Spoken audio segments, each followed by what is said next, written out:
সেটা কিন্তু সময় বলে দিবে। আরো অ্যাটাকিং শট যাকে বলে সেটাই দিতে হবে। সুপ্রিয় দর্শক, আপনাদের জন্য দারুণ খবর, এই টুর্নামেন্ট কয়েকদিন ব্যাপী চলবে। আগামীকাল দুটি ম্যাচ রয়েছে। আড়াইটার ম্যাচে বালিকা ইউনিয়ন মোকাবেলা করবে কামারগাঁও ইউনিয়নের এবং 4টার ম্যাচে মোকাবেলা করবে ঢাকুয়া ইউনিয়ন কামারিয়া ইউনিয়ন। কালকে দুটি ম্যাচ রয়েছে, একটি হবে আড়াইটায় এবং আরেকটি হবে 4টা।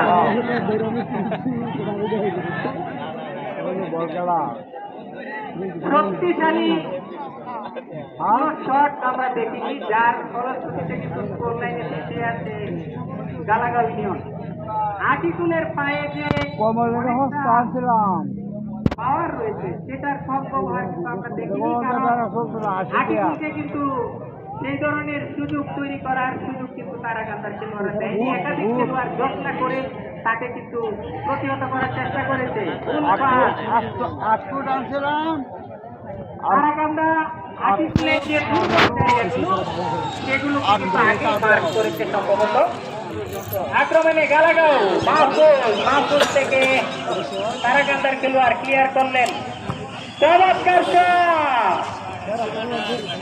বল চলে গেল সাইড লাইনের বাইরে। সুপ্রিয় দর্শক, আগামীকাল আড়াইটায় বালিকা ইউনিয়ন এবং কামারগাঁও ইউনিয়নের মাঝে প্রথম ম্যাচ এবং ঢাকুয়া এবং কামারিয়ার মাঝে 4টার সময় দ্বিতীয় ম্যাচ। আকিকুলের কথা না